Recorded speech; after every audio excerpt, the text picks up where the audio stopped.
Lucas capítulo 14.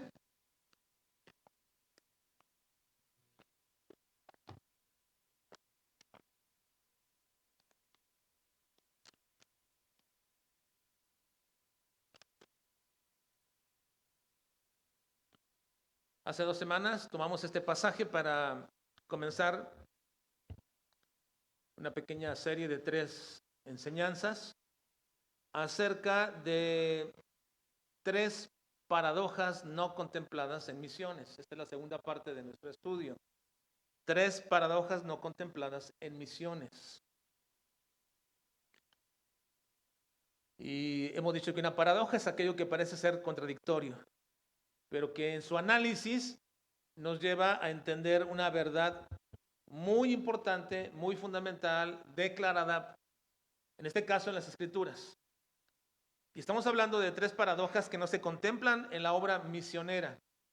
Hemos estado haciendo estos meses un énfasis en la obra misionera porque es el tiempo que hemos destinado durante los meses de octubre y noviembre para recordar la obra de misiones como una obra especial de la iglesia, es decir, no en un momento específico, sino una obra especial porque es completamente la obra que la iglesia debe de hacer en todo tiempo. Así que ya hablamos la ocasión pasada de la primera paradoja que vimos y como les dije, el análisis de este pasaje va a ser de manera invertida. Voy a comenzar por el último y voy a terminar por la primera parte, ¿verdad? Entonces, lo he querido hacer así por las razones que ya comenté en la ocasión pasada, porque estaba tomando así el pasaje ahora. Ahora voy a la segunda parte, que es la parte intermedia de todo el texto, y que está en Lucas capítulo 14. Vamos a leer ahora del versículo 25, del versículo 15 al versículo 24, pero voy a mencionar primeramente cuál es la segunda paradoja. La primera paradoja que vimos es que el primer recurso más importante material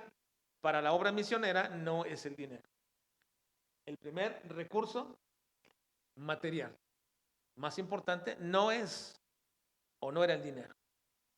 Y en esa semana pasada vimos el principio de que el deseo de seguir y de ser discípulo del Señor no debería de provenir de nuestras emociones ni tampoco de nuestros cálculos fríos para entonces decidir seguir al Señor, sino más bien proviene de que nos sentemos, de que analicemos, de que hagamos cuentas de todo lo que tenemos y luego renunciar de manera radical a todo aquello que nos arraiga y que nos impide seguir. Recuerden que Cristo dice en este pasaje, en el versículo 28 y 29, porque ¿quién de vosotros, queriendo edificar una torre, no se sienta primero y calcula los gastos, a ver si tiene lo que necesita para acabarla? No sea que después que haya puesto el cimiento y no pueda acabarla, todos los que lo vean comiencen a hacer burla de él. Jesucristo nos lleva por todo este pasaje para establecer una verdad. No comiences algo sin haberlo analizado. Ahora, este no es un impedimento. No está diciendo, siéntate y ve si puedes hacerlo con los recursos que tienes. Si no puedes, no lo hagas. No está diciendo eso. Simplemente siéntate, analízalo bien, ve todo lo que tienes, ve todo lo que no tienes, ve todos los pros, todos los contras.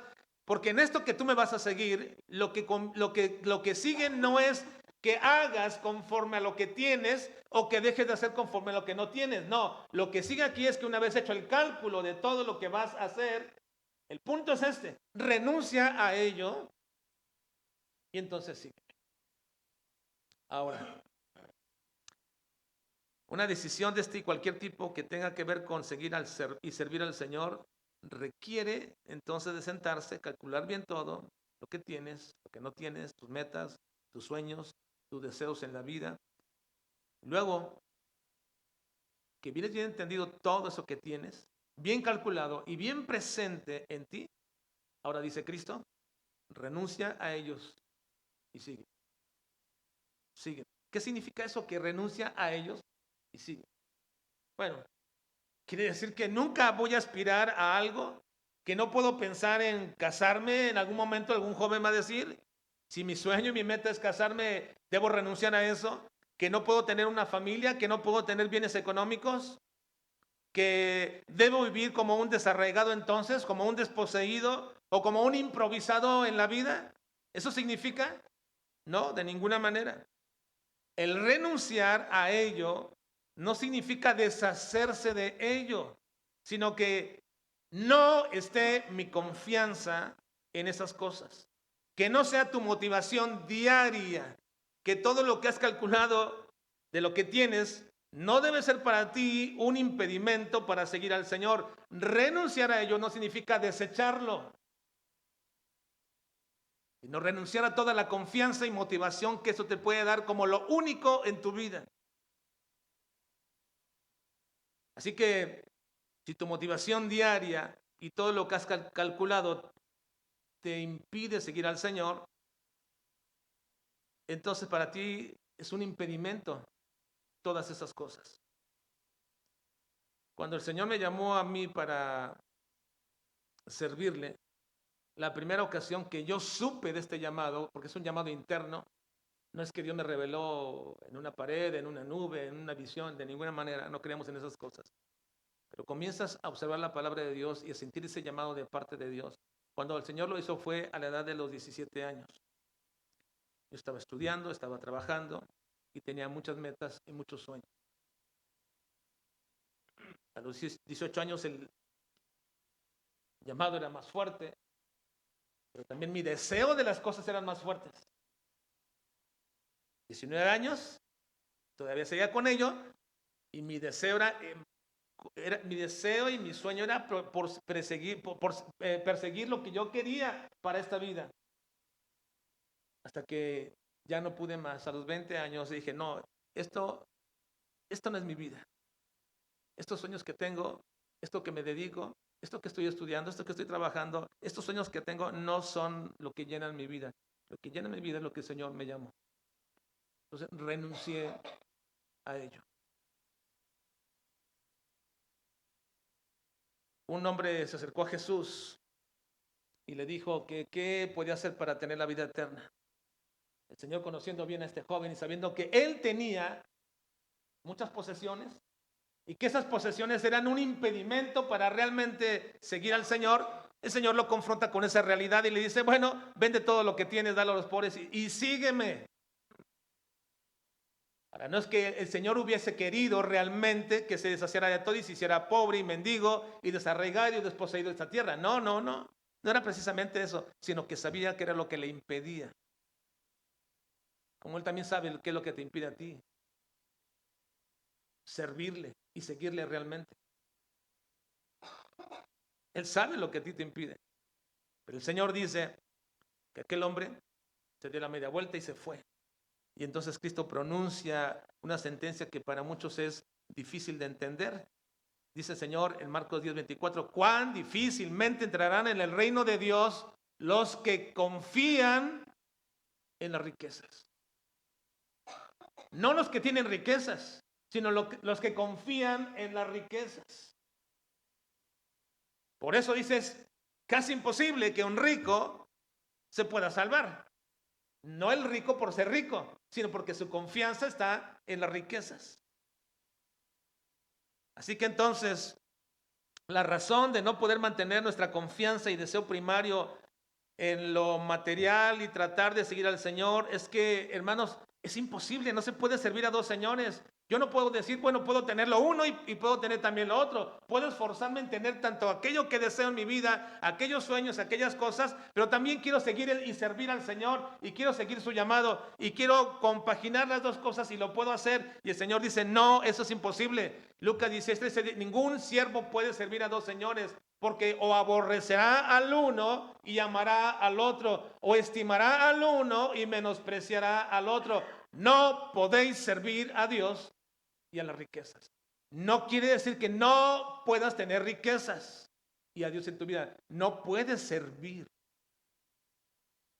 Ahora, esta palabra servir, hermanos, va más allá. ¿Cómo puedo servir yo a las riquezas y cómo puedo servir yo a Dios? Bueno, más allá de cualquier cosa que tú puedes hacer, como por ejemplo decir, bueno, voy a tocar un instrumento en la iglesia, o voy a dirigir, o voy a hacer alguna cosa, dar una clase. No se refiere a esa clase de servicio. La Biblia utiliza la palabra servicio en la manera antiguo testamentaria de este pasaje mismo, y la palabra servicio tiene que ver con adoración. El centro de tu vida.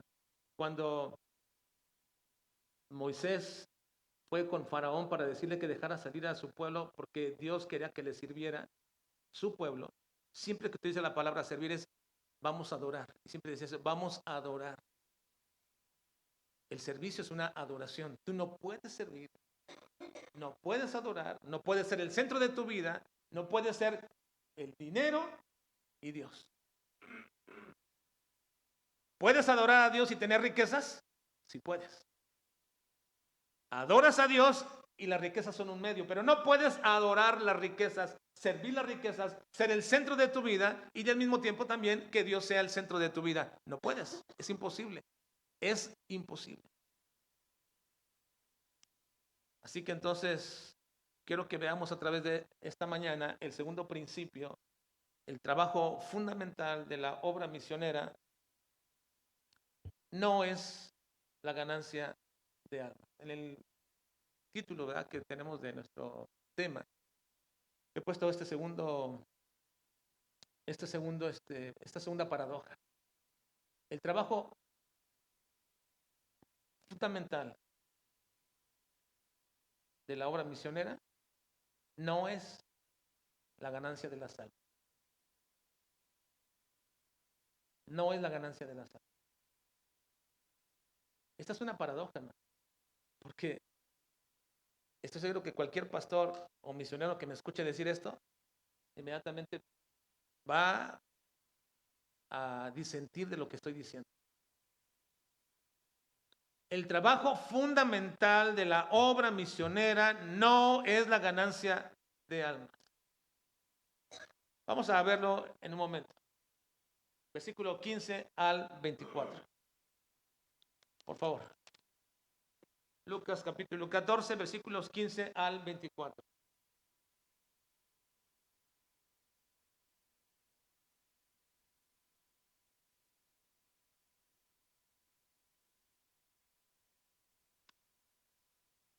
¿Lo tienen, hermanos?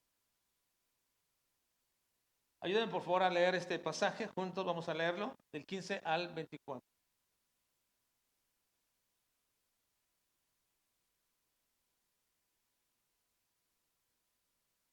Leamos juntos. Dice: oyendo esto, uno de los que estaban sentados con él a la mesa le dijo: bienaventurado el que coma pan en el reino de Dios. Entonces Jesús le dijo: un hombre hizo una gran cena y convidó a muchos. Y a la hora de la cena envió a su siervo a decir a los convidados: venid, que ya todo está preparado. Y todos a una comenzaron a excusarse. El primero dijo: he comprado una hacienda y necesito ir a verla. Te ruego que me excuses. Y el otro dijo: acabo de casarme y por tanto no puedo ir. Perdón, ¿la brinco 19? Lo leemos. ¿Dice? Otro dijo: he comprado 5 yuntas de bueyes y voy a probarlos. Te ruego que me excuses. Y otro dijo: acabo de casarme y por tanto no puedo ir. Vuelto el siervo, hizo saber estas cosas a su señor. Entonces, enojado, el padre de familia dijo a su siervo: ve pronto por las plazas y las calles de la ciudad y trae acá a los pobres, los mancos, los cojos y los ciegos. Y dijo el siervo: Señor, se ha hecho como mandaste y aún hay lugar. Dijo el Señor al siervo: ve por los caminos y por los vallados y fuérzalos a entrar para que se llene mi casa. Porque os digo que ninguno de aquellos hombres que fueron convidados gustarán mi cena. Bueno, creo que vamos, esta paradoja es una de las más obviadas, pasadas por alto, dentro del trabajo que se hace en la obra misionera, que hace la iglesia, y dado que no entendemos correctamente bien eso, hemos seguido una forma de trabajo algo confusa respecto a la salvación de las almas de las personas.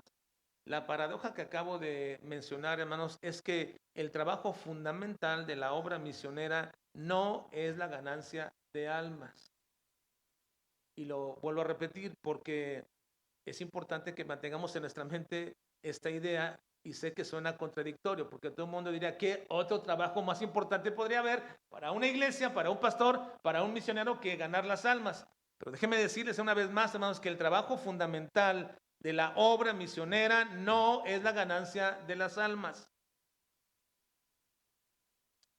Es cierto, hermanos, que Dios ha dado una encomienda a la iglesia que es importantísima en cuanto a lo que se refiere a la predicación del evangelio, a la proclamación del evangelio de Jesucristo. Pero eso, la proclamación del evangelio de Cristo, no es salvar a las almas, es ser luz en medio de la oscuridad, es ser sal a esta tierra, es llevar el evangelio, es amonestar, es proveer los espacios adecuados como iglesia y correctamente bíblicos para que puedan recibir la sana doctrina y el evangelio verdadero, pero nunca la salvación de las almas, ya que eso es imposible. La salvación de las almas para una iglesia, para un misionero, para un pastor es imposible. La salvación le pertenece única y exclusivamente al Señor. La salvación es una obra milagrosa en una persona que al implantarse en ella una nueva naturaleza, esa persona solamente lo puede hacer Dios y se vuelve una nueva criatura. Yo no puedo hacer nuevas criaturas. Yo no puedo salvar las almas. La salvación es la obra de la misericordia exclusiva de Dios para una persona. La salvación es la obra especial de Dios, es la manifestación maravillosa de ese amor que solamente de origen divino y mostrado en la cruz del Calvario fue hecha por el Señor. Es la grandiosa manifestación de la gracia de Dios para una persona pecadora, digna solamente de condenación, pero Dios, al darle salvación, sin necesidad de que esa persona haga obras para ello, simplemente nos deja ver que la salvación es una obra única y exclusiva de Dios. Y por supuesto, solo de Dios, y Dios podría hacer solamente y únicamente esto. Ahora puedo seguir mencionando todos los aspectos que encierran la salvación, y en ninguno de ellos participamos, ni como iglesia, ni como individuos, ni como pastores, ni como misioneros. Miren, la salvación no solamente es decir que Cristo salvó, o ya te salvaste, o ya estás salvado. No, la salvación implica, hermanos, la justificación, la redención, la conversión, la expiación, la adopción, la santificación, la glorificación futura del creyente, la seguridad de salvación. Y mi pregunta es, ¿en cuál de estas y otras que me faltan de mencionar, en cuál de ellas hay una participación alguna de la iglesia o de alguien en particular de la iglesia para lograrse eso? ¿En cuál de ellas hay, hermanos? Absolutamente en ninguna de ellas. En ninguna de ellas participamos nosotros. Porque todas ellas solamente está la participación únicamente de las personas de la Trinidad. El Padre, el Hijo y el Espíritu Santo. Porque el Padre, en un acto de amor eterno, atrae a Cristo a los que Él va a salvar. Miren, el Padre, en esa obra soberana, misericordiosa, atrae a las personas que serán salvas. Juan 6:44 dice, ninguno puede venir a mí, lean conmigo, hermanos, ninguno puede venir a mí si el Padre que me envió no lo trajere, y yo le resucitaré en el día. No depende de ti ni depende de mí. No depende del que quiere y del que corre, sino de Dios, de quien tiene misericordia. Y ninguno puede, dice Cristo, venir a mí si el Padre no lo trae. Así que el Padre participa en la salvación de una persona, pero también Cristo recibe a los que en Él creen, recibe a los que el Padre le trae y en su sacrificio expiatorio lo redime. Juan 6:37 dice, y todo lo que el Padre me da, vendrá a mí, y al que a mí viene, no le echo fuera. Y al que a mí viene, no le echo fuera. Ahora, no solamente el Padre y el Hijo participan en la salvación de una persona, el Padre trayendo y el Hijo recibiendo y jamás echándolo fuera, sino que también el Espíritu Santo convence a la persona de la necesidad de Cristo, de la condición de su pecado y de su condenación, para que pueda llegar a recibir esta salvación de Cristo Jesús. Juan, versículo 16, capítulo 16, versículo 7 al 11 dice: pero yo os digo la verdad, os conviene que yo me vaya, porque si no me fuere, el Consolador no vendría a vosotros. Mas si me fuere, os lo enviaré. Y cuando Él venga, hermanos, ¿qué va a pasar? Convencerá al mundo de pecado, de justicia y de juicio. De pecado, por cuanto no creen en mí. De justicia, por cuanto voy al Padre y no me veréis más. Y de juicio, por cuanto el príncipe de este mundo ha sido ya juzgado. Así que entonces, hermanos, toda la salvación de una persona depende del Padre, del Hijo y del Espíritu Santo. Nunca estamos incluidos en ello. Ni el hombre que es salvo, ni aquel que le predica el Evangelio. La obra de la salvación es exclusiva del Padre, del Hijo y del Espíritu Santo. Así que el término ganar almas ha sido un poco desvirtuado. Sí aparece el término en la Escritura, en el Antiguo Testamento. Pero ganar almas, amados, es imposible para una persona. ¿Cómo podemos ganar un alma nosotros? Es imposible. Toda la salvación depende del Padre, del Hijo y del Espíritu Santo. La salvación de principio a fin es una obra exclusiva de Dios. Él da la fe mediante su palabra. Él nos lleva al arrepentimiento. Él nos da la salvación. Él guarda nuestra salvación. Todo lo hace el Señor. Ahora, ¿por qué estoy mencionando todo esto respecto a la salvación? Porque pareciera ser, hermanos, que en cierto momento y en cierto punto de la historia se desvió precisamente el mensaje evangélico. El mensaje evangélico verdadero llevó a muchas iglesias a pensar que si bien Dios hace la obra de salvación, la gente no va a poder ser salva a menos que la iglesia actúe. Dando a entender entonces que sí hay una participación decisiva para que las personas se puedan salvar o no. Una persona, y tengo que decirlo con mucho cuidado, hermanos, esto y tratar de hacerlo lo mejor que pueda, explicar esta parte. Uno, para no dar la impresión de que le estoy quitando a la iglesia una responsabilidad y una carga que Dios ha puesto sobre ella. Y dos, para no dar a entender que estoy enseñando la antigua herejía hipercalvinista que creen que el hombre es salvo por medios soberanos, donde no hay necesidad ni siquiera de la intervención de la palabra ni la predicación. Y que esa salvación ocurrirá cuando Dios quiera y sin que el converso sepa incluso cuándo sucedió. No estoy enseñando eso. No enseñó tal cosa. Porque la Biblia es clara, que agradó a Dios salvar a los creyentes por la locura de la predicación. La salvación es una obra de Dios, pero Dios ha dado medios por los cuales Él quiere llevar a esta persona a la salvación. Ahora, es necesario entonces que entendamos que la salvación de una persona es un acto soberano de Dios y con ello queremos decir que no hay ninguna participación humana en cuanto a la salvación. Todo le pertenece a Dios. Pero hay un precioso momento, hermanos, hay un precioso momento en nuestras vidas que nos es oculto o nos fue oculto y no lo sabíamos. Pero Dios ya estaba trabajando en el corazón de muchos de nosotros sin que lo supiéramos. Hoy lo sabemos por la palabra que nos revela esta verdad, esta preciosa obra de salvación. Dios comenzó a obrar de manera que no sabíamos, quizás dentro del entorno de nuestra familia o del trabajo, en alguna circunstancia. Dios comenzó a obrar y comenzó a trabajar en nuestro corazón sin saberlo todavía, hasta llevarnos al momento de la salvación. Y a ese maravilloso inicio de nuestra salvación, la palabra le llama llamado o llamamiento. La Biblia le llama llamamiento. Miren, se lo pruebo rápido con algunos textos nada más. Pero no olviden esto. Todos ustedes no lo sabían.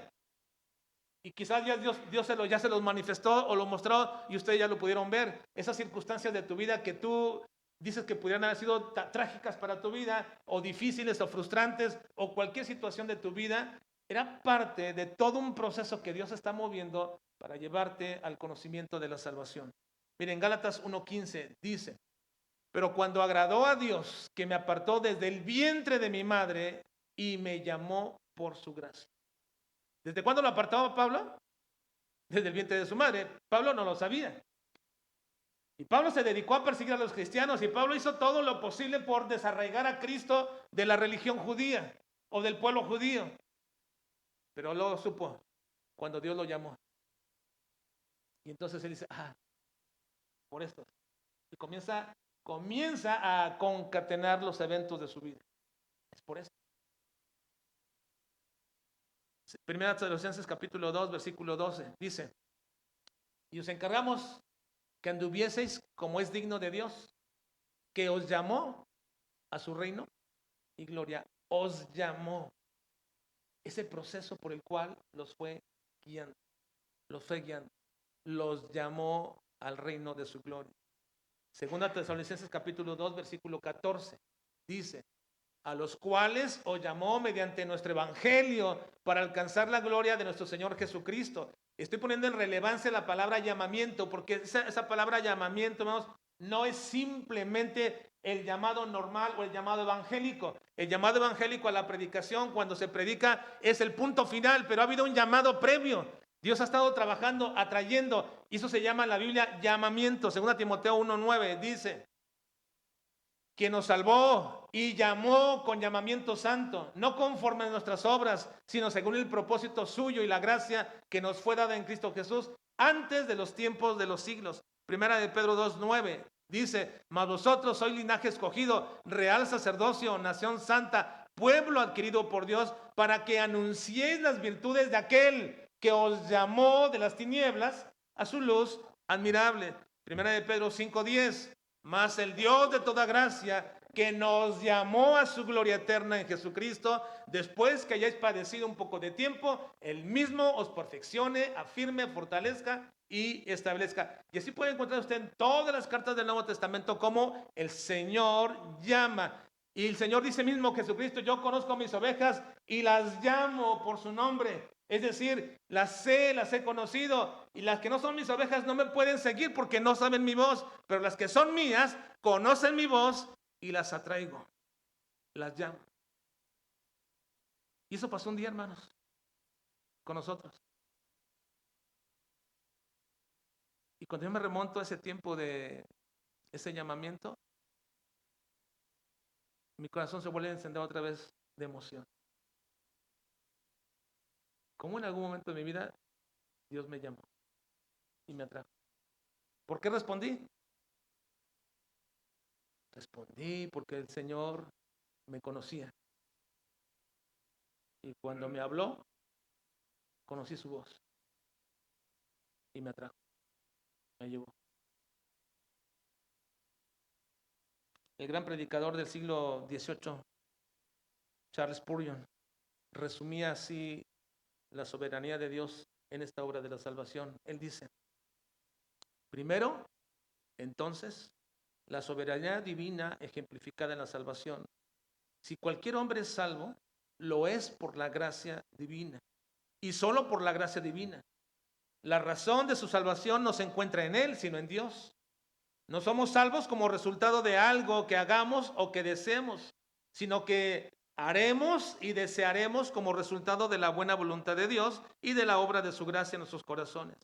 Ningún pecador puede obstruir a Dios.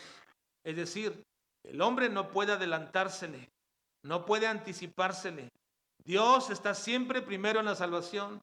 Él está antes que nuestras convicciones, antes que nuestros deseos, antes que nuestros temores, antes que nuestra esperanza. Todo lo que es bueno en nosotros o lo que será bueno está precedido por la gracia de Dios y el efecto de una causa divina en ella, que es la voz de Dios llamándolo,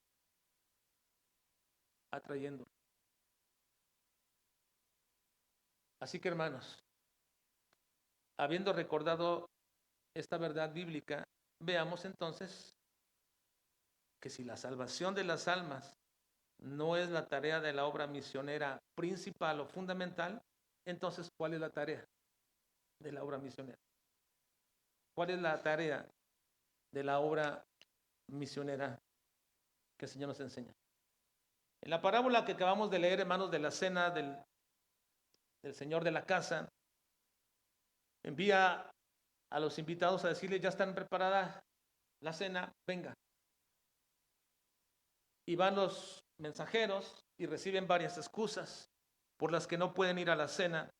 Una pregunta, ¿todas las excusas son válidas aquí mencionadas, hermanos? ¿No?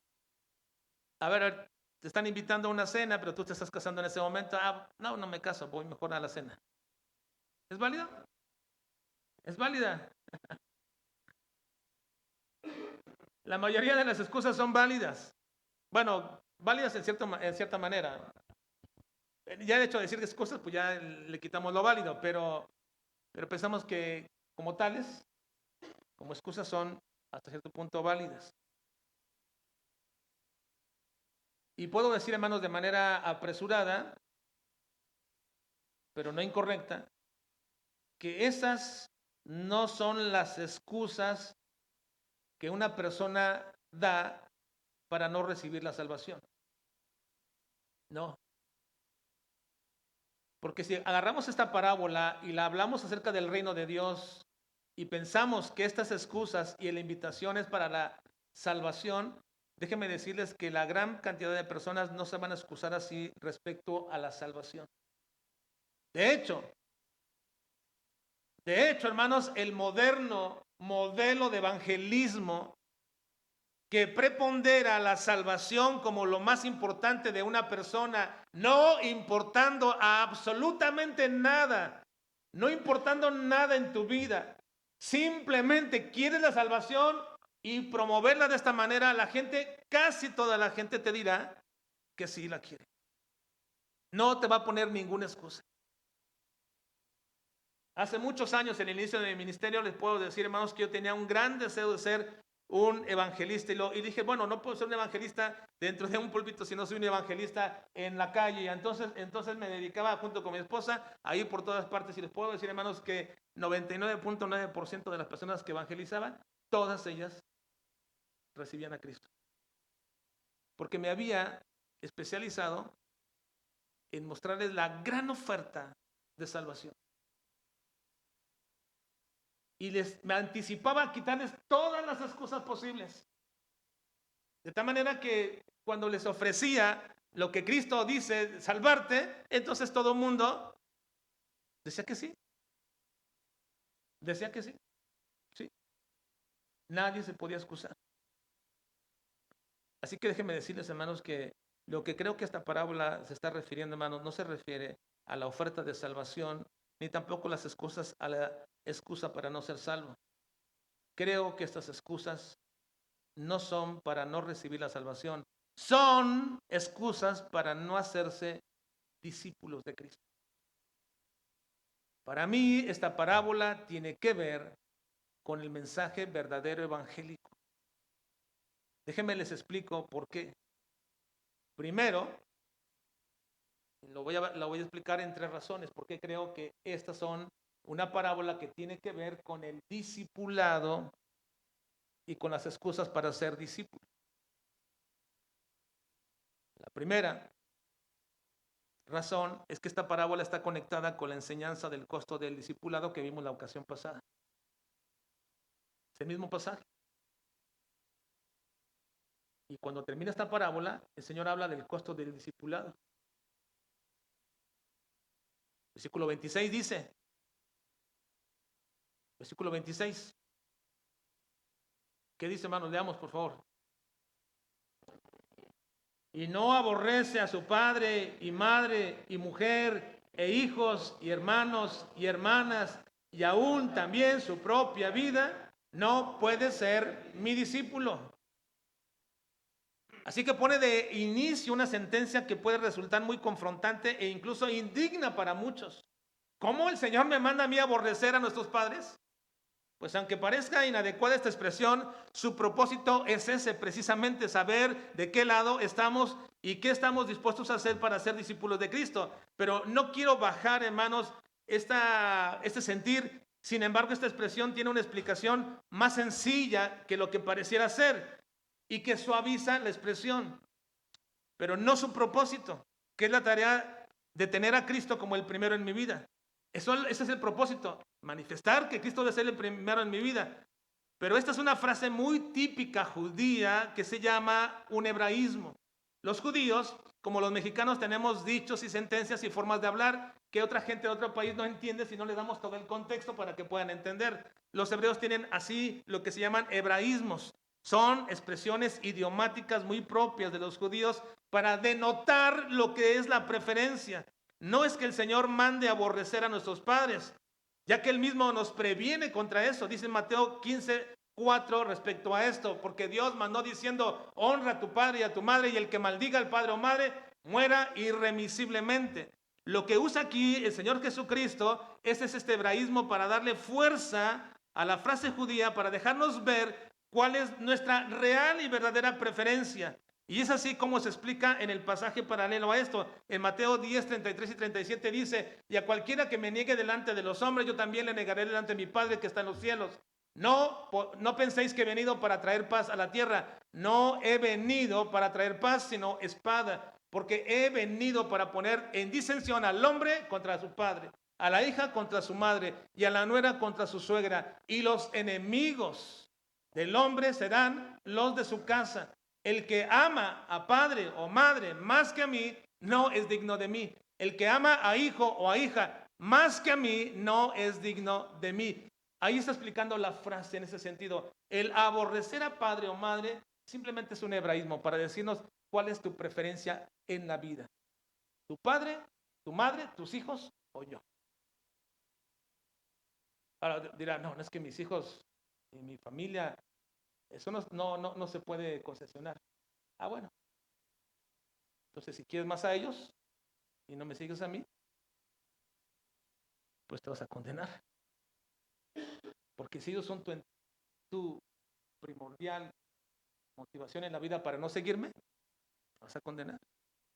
No estoy diciendo que los aborrezcas, sino que quites ese estorbo. Me debes seguir.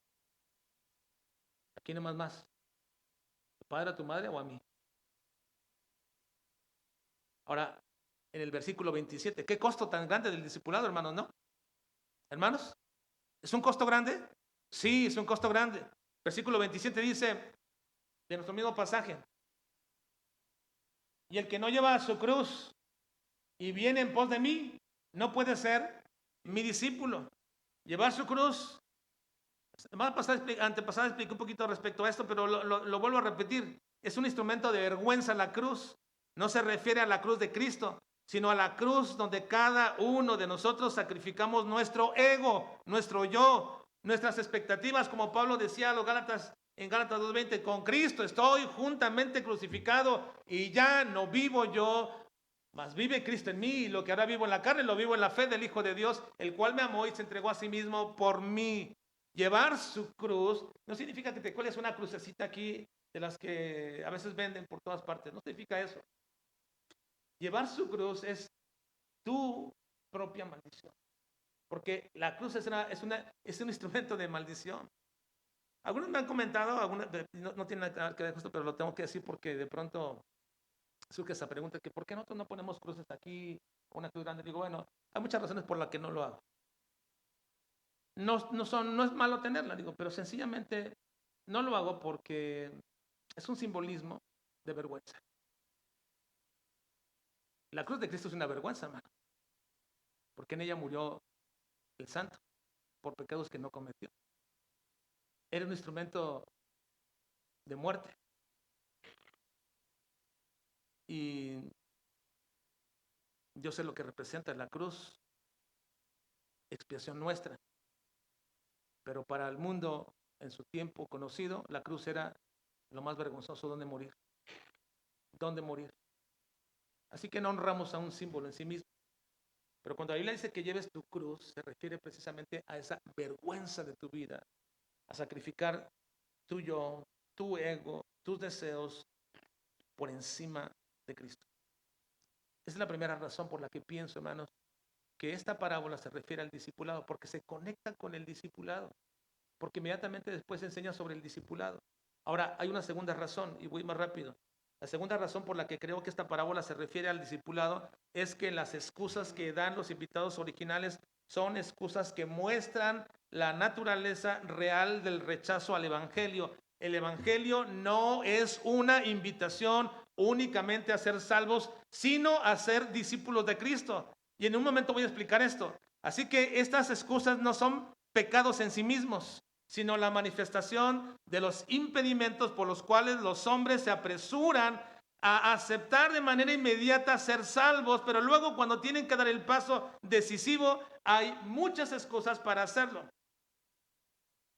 De hecho, la mayoría de personas, cuando tú le invitas en un evangelismo sencillo, pragmático y express, y le dices, ¿quieres ser salvo? Sí. Pero luego de pronto dice, bueno, pero tengo que ir a la iglesia, pero tengo que dejar esto, pero tengo que hacer aquello, y luego en ese evangelismo inmediato le decimos, no tienes que dejar nada. ¿No es cierto? ¿Decimos eso? ¿O dicen algunos eso? No tienes que dejar absolutamente nada. Tú así ven. Él te quiere salvar así. ¿Eso es verdad, hermanos? No, no es verdad. El ser salvos no nos cuesta a nosotros nada, ciertamente. Pero quiero decirles, hermanos, que Cristo jamás invitó a las personas a, vengan a mí para ser salvos. Él siempre dijo, vengan a mí y sean mis discípulos.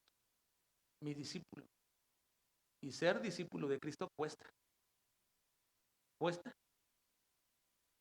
Así que, hermanos, estas excusas no son pecados en sí mismos, sino la manifestación de los impedimentos por los cuales los hombres apresuradamente aceptan la invitación, pero luego reflexionan. El mismo Spurgeon decía que estas excusas representaban la tiranía de lo que es lo cotidiano sobre lo eterno. En otras palabras, está diciendo que las cosas de la vida más sencillas y más comunes se vuelven un obstáculo común, aceptable, para no ser un discípulo de Cristo.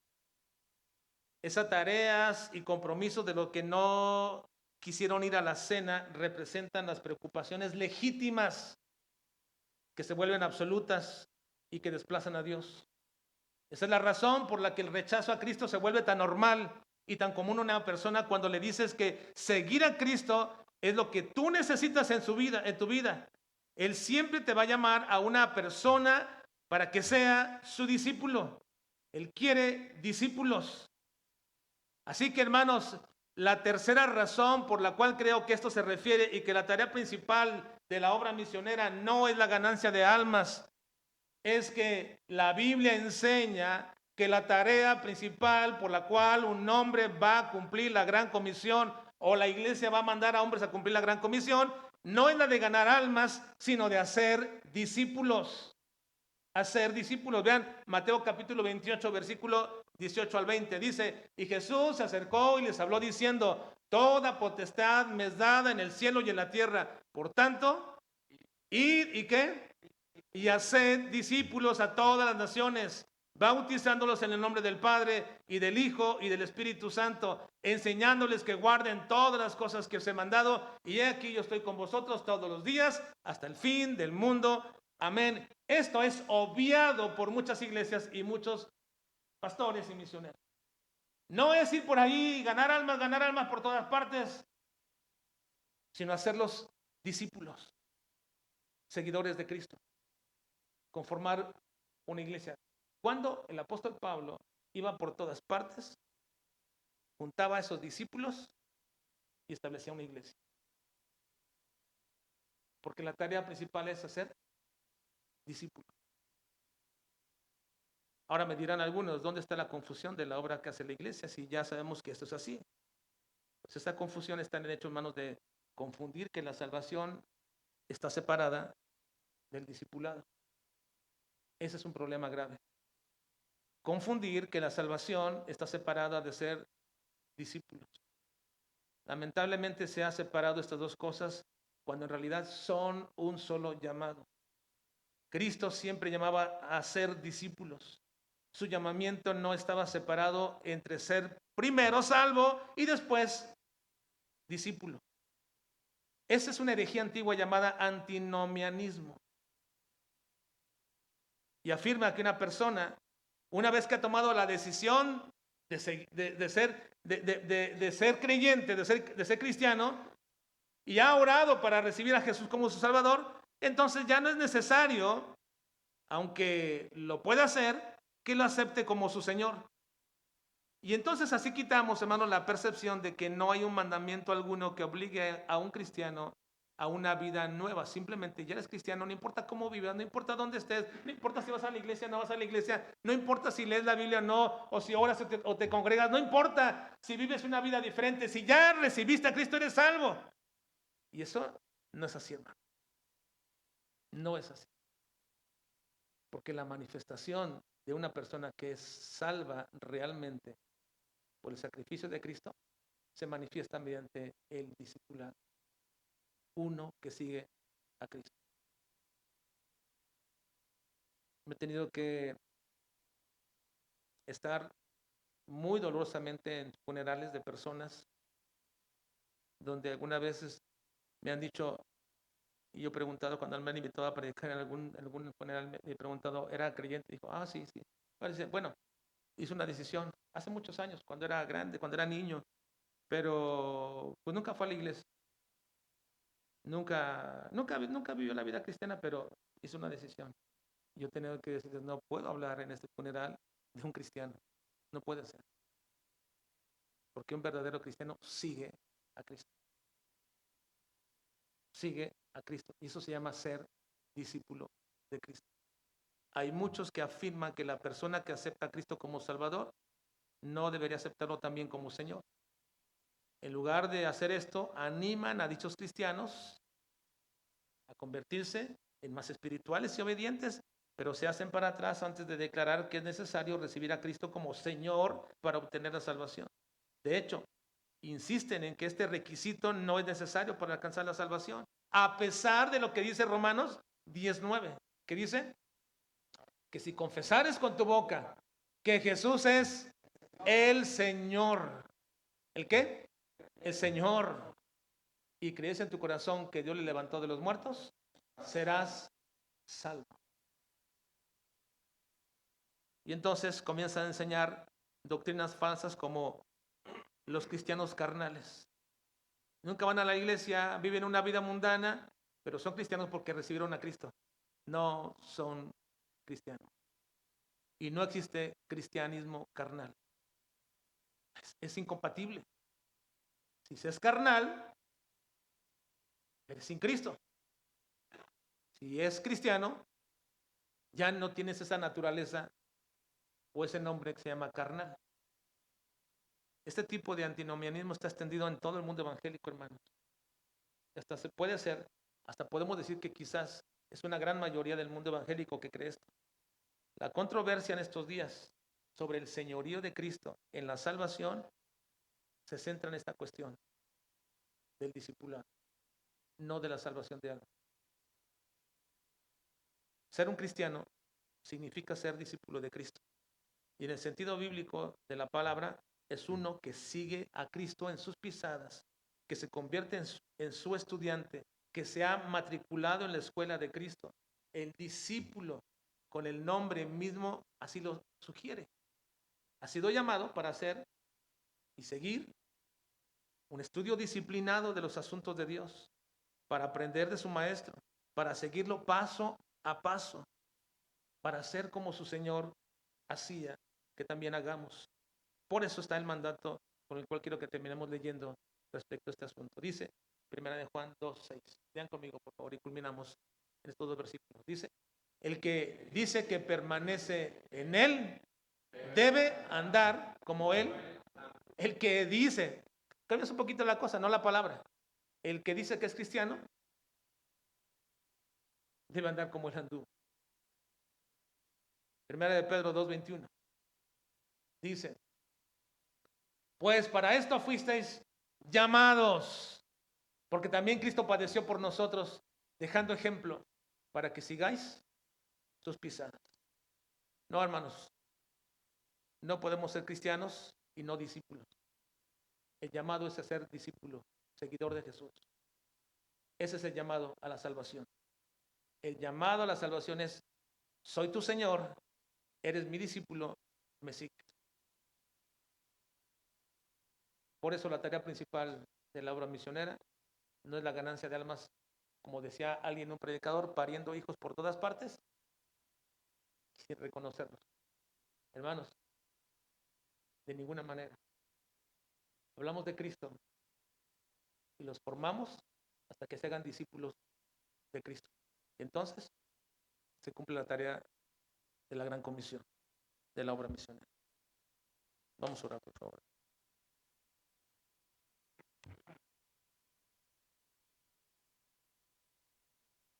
Señor, en esta mañana queremos suplicarte de manera muy especial, Padre, que escudriñe nuestros corazones. Porque también, Señor, podríamos estar confundidos pensando que porque venimos a la iglesia somos discípulos, o porque hacemos alguna labor dentro de ella somos discípulos. Pero nuestro seguimiento, nuestro continuo seguir a Jesús en todas las áreas de nuestra vida denotan si somos tus discípulos. Ayúdanos, Padre, a entender bien nuestro llamado precioso para ser tu discípulo y gozarnos en ello y llenar nuestra vida de ese deseo profundo, Señor, de quererte seguir en cada pisada que tuviste. Te alabamos, Dios, y te bendecimos por nuestro Señor Jesucristo, quien es el ejemplo perfecto a quien debemos seguir y por quien oramos en esta mañana en Cristo Jesús. Amén. Vamos a poner